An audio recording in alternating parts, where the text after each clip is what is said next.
બે મહત્વના મુદ્દા હતા. ઘણા સમયથી પાટીદાર આગેવાનો લડી રહ્યા છે કે ભાગેડુ લગ્ન પ્રથા વિરુદ્ધ કડકમાં કડક કાયદો બનાવવા. સરકાર સાથે પણ મંત્રણા થઈ, ડેપ્યુટી સીએમ સાથે પણ ચર્ચા થઈ અને ત્યારે ચર્ચાની અંદર એ કહે છે કે હમણાં જ અમે કાયદા બનાવીને આદેશ આપી દઈએ છીએ, એમાં પણ હજુ કંઈ પ્રોગ્રેસ કરવામાં નથી આવીને સતત સુરતની અંદર હમણાં તાજેતરમાં જ આપણે ઘટના બની છે કે 17 વર્ષની દીકરીને લઈ અને છેલ્લા 35-40 દિવસથી જે માણસ ગુમ થઈ જાય છે, પોલીસ એને શોધી શકતી નથી અને એના માટે થઈને પાટીદાર યુવાનોએ બહાર આવવું પડે છે, રોડ આવવું પડે છે. એવી ગુજરાતની અંદર અસંખ્ય દીકરી છે, નહીં કે પાટીદાર સમાજની એક દીકરી, દરેક સમાજની દીકરી એ બધા માટે મહામૂલ્ય મૂડી હોય છે.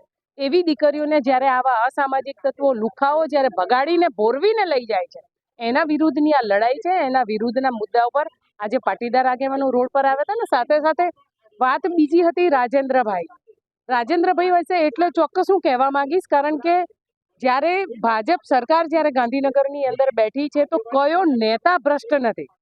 અધિકારીઓ ભ્રષ્ટ તો હશે પણ સાથે સાથે નેતાઓ ભ્રષ્ટ છે અને છેક સુધી એમના બધા ઘર સુધી હપ્તાઓ પહોંચે છે.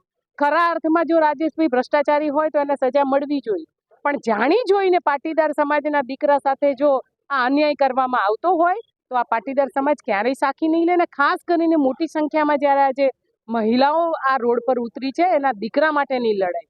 અત્યાર સુધી અમે દીકરીઓ માટે તો લડીએ છીએ ને લડવાના પણ છીએ. જ્યારે પાટીદાર સમાજના દીકરાઓ સાથે આવા પૂર્વગ્રહ રાખી અને આ દીકરાઓ સાથે જ્યારે એને સજા આપવામાં આવતી હોય તો ચોક્કસ એના માટે અમે બધા લડવા તૈયાર છીએ.